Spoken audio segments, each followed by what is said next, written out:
مکتوب نمبر 50 د دویم جلد امام ربانی رحمه الله فرمای چې یو د شریعت صورت ته او یوی حقیقت ته او پدې کې دا بیان کوي چې د ابتدا نه انتها پوری شریعت ضروری دی او پړه کې تمکین نفس کې اطمینان او اجزاء د قالب کې اعتدال چې کوم مرتبه د نبوت نه ده او د دې مناسب بیان کې مرزا شمس الدین رحمت الله علیه ته د مکتوب صادر کړی دی امام ربانی محبوب سبحانی سیدنا شیخ مجدد الفسانی رحمه الله فرمای الحمدلله وسلام علی عباده الذین اصطفى واضح دی چې یو د شریعت صورت ته او یو حقیقت ته د شریعت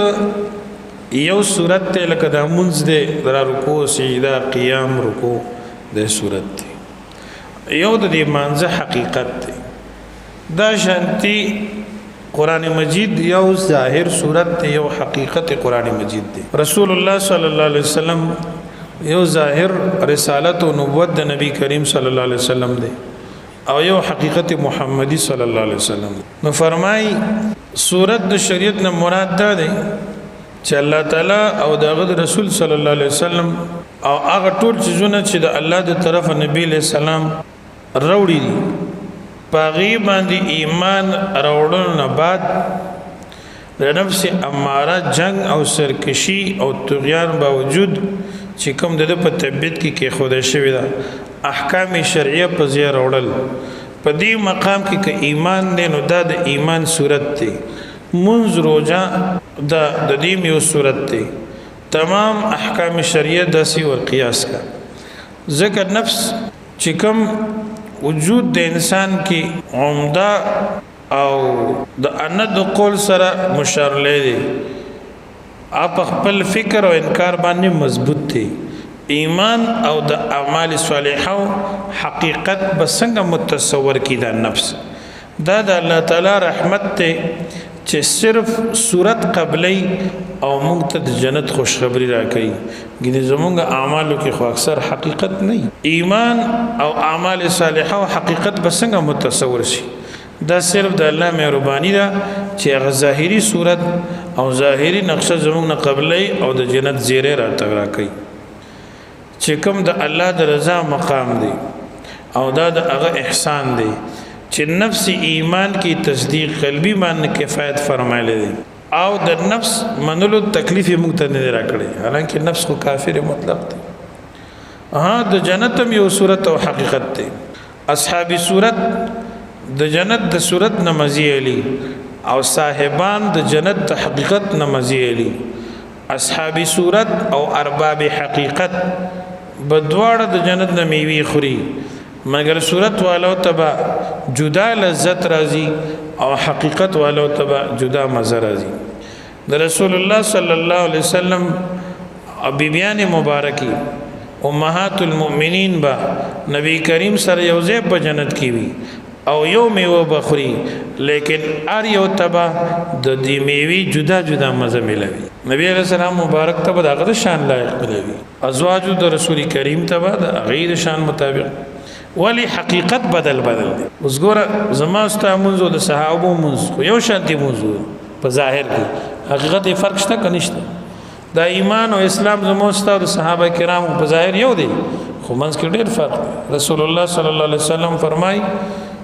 چې د ټول امت راجم شي او صدقه خیرات کې د ابوبکر صدیق رضی الله عنه د کجوري د زری نیمه سي صدقې ته نشي رسیدي د ټول امت اعمال د ابوبکر صدیق دی عمل ته نشي رسیدي رضی الله عنه نو دا حقیقت بدل لګا الله دې موږ ته حقیقت نصیب کړي دا رنګ لازم ده چې کم کس د بل کس نه افضل وي دا غبي بيبم د دې بل کس ته بيبي نه افضل وي ځکه زنانا سړی سره په وس راغلی دا شریعت کې دا صورت په شرط د استقامت په آخرت کې د کامیابی او د جنت د داخليدو موجب ده چې کله د شریعت ظاهري ډانچه درست شوا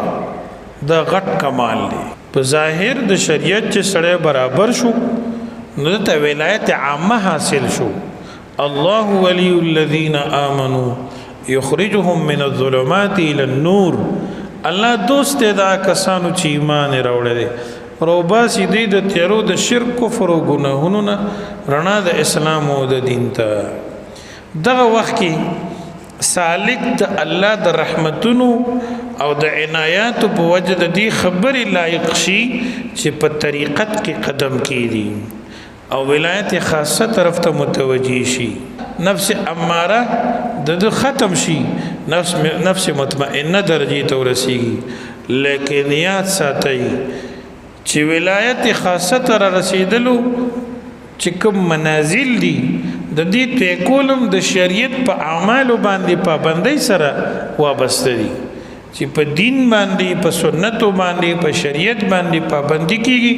او اعمال اختیاریږي نو دې منازلو کې سالک ترقی کوي ذکر الہی الله الله الله او کلمه طیبه قرآن مجید تلاوت استغفار او درود شریف دا د دې لارې بهترینه وسیله ده او شرعي امور نه ده او دکرنګي د ګناهونو نه پرېزم د دې لارې په ضرورتو کې وي سړی ګناهونو نه ځان نه ساتي او پرېز نه د اغم ترقی نه وي دارنګ فرائض ادا کول مقربات ندی دکرنگی راہبین رہنما پیر کا طلب کرنا بھی تاکہ وسیلہ ہو سکے شرعی امور ہے دکرنگی مرشد او شیخ نیول طلب کول دا هم یو وسیله ده او دې لپاره د په شرعي امور کې داخل ده ځکه سنت رسول الله صلی الله علیه وسلم دی الله تعالی فرمای یا ایها الذين آمنوا اتقوا الله وابتغوا الیه الوسیله اے مومنانو د الله پاک نو یریږي او الله تعالی ته ذریعہ د نزدېکت ولټوي چې تقوا ده اعمال صالحه دي د الله پاک احکام په ځای راوړل دي او دا رنګ د رسول کریم سنت اختیارول دي او شاول الله سے معنی کوي چې وسیلې نه مراد بیعت د مرشد دی امام ربانی رحمه الله هم دغه تفسیر ته اشاره کوي غرض د شریعت نه چاره نشته دی خو د شریعت صورت وی خو د شریعت حقیقت وی کیونکہ ولایت او نبوت د تمام کمالات جړ چې د احکام شرعي دي کمالات ولایت د صورت د شریعت نتیجه ده او کمالات نبوت د حقیقت د شریعت ثمره ده لکه رستو بیان وکما الله پاک دې موږ تاسو ته په دې خبرو باندې عمل او پوهه نصیب کړي د ولایت مقصد طریقت ته چې الته ما سیوا نفي کیږي او د غیریت غیرواله رفقول مقصد وي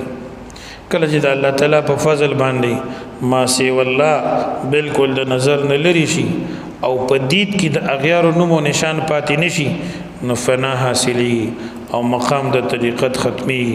او سیر ال الله د تمامي دین بعد مقام اثبات کې سیر شروع کی چې غته سیر فی الله ویل شي او دا غنه تعبیر په سیر فی الله سره کی او دغه مقام د بقا کم چې د حقیقت وطن دی او د حقیقت زیره ولایت اعلی مقصد دی دارنګي طریقت او حقیقت کې چې کوم فنا او بقا ده د ولایت نوم په دې صادق راځي او اماره نفس مطمئنه ګرځي او کفر او انکار نه دا نفس بچ کیږي بیا او خپل مولانا نفس راضي کیږي او مولا بیا د ناراضي کیږي نورادیه مرضیه شي او د کی پیدایشي کراهت لري شي اگر چې وای نفس مقام اطمینان کې کراشي د سرکشي نه مانی کیږي هر چند کې نفس مطمئنه گردد هرگز صفات خود نه گردد نفس اگر چې مطمئن نشي بیا هم د خپل صفات ذمیمونه نه مانی کیږي الله پاک دې زموږ استاد د نفس تزکیه وکي دیو جنو خيار خلق وای و دې نفس چې د شیطان نغټ کافر دی نفس د شیطان نغټ کافر ذکر دی چې شیطان چا دوکا کو شیطان چې دی جوړ کاندې د گمراهۍ ته لړک شو د چاو غرزولو بل شیطان خو نو کنه د نفس ته وای عام مشایخ خدا وای چې نفس یو لطیفه ده انسان کې یو قوت ته یو استعداد د فحش او خراب او د فسق او د کفر نه ډک دی او انسان غلطو کارونو ته آماده کوي دا د نفس حقیقت او مطلب دی. نفس کم ځای کې دی؟ نو چشتیین، قادریین وغیره بزرگان وایي چې نفس د نوم نه 2 ګوتې لاندې دی، محل د نفس دلته دی او دومره دی لکه د چڼې دانې ته ګوره. په مجاهداتو سره، ذکر اذکار سره، اتباع سنت سره او ګناهونو نه پرهیز سره د نفس مخالفت سره دا کمزوري کېږي، ورکوټی کېږي تر دې چې د وري د دانې عمر شي، دینه زیات نه کمیږي. دې لپاره فنا نشته، ختمیږي نه، تر مرګه پورې موږ ته شیطان لمسه کوي، د ګناه تقاضا به مو نفس کوي. او امام ربانی رحمه الله او د نقشبندی شریفی مبارک مشایخ وایي چې نفس وسط پیشانی دا تندې منځ نه دی، دا کوم ځای کې چې ویښته راخیږي وایي دلته نفس دی، دا محل د نفس دی. د 2 روزو منځ کې وسط او درمیان د تندي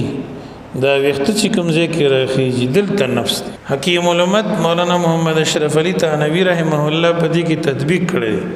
چې نوم د لاندې جړه ده او د سکه ده. د امام ربانی رحم الله تحقیق دا چې محل د نفس د تندي په دې سر کې دی. نو دا ذکر، اذکار، مراقبات او توجه شیخ او دارنګي صحبت سره د نفس کمزوري کی او بیا انسان تزکیه کیږي. او کچرته کې یو سړی نیک صحبت نه اختیاري، خاموش کیږي، نه سسات د پاره نفلی اعمال نه کوي، تهجد، ذکر، تلاوت، روزه، صدقه نه وي، نفسي غوړي، ګناهونه ډېري او اعمال صالحه نه، بیا سړی خسارې ته ځي. الله پاک دې موږ تاسو تربیه و فرمایي. ګرانه لاره ده، مشکل ځای دی. نن سبا وخت کې هسې خبرې زموږ ډېرې دي، نومونه دي، اصطلاحات دي، القابات دي، حقیقت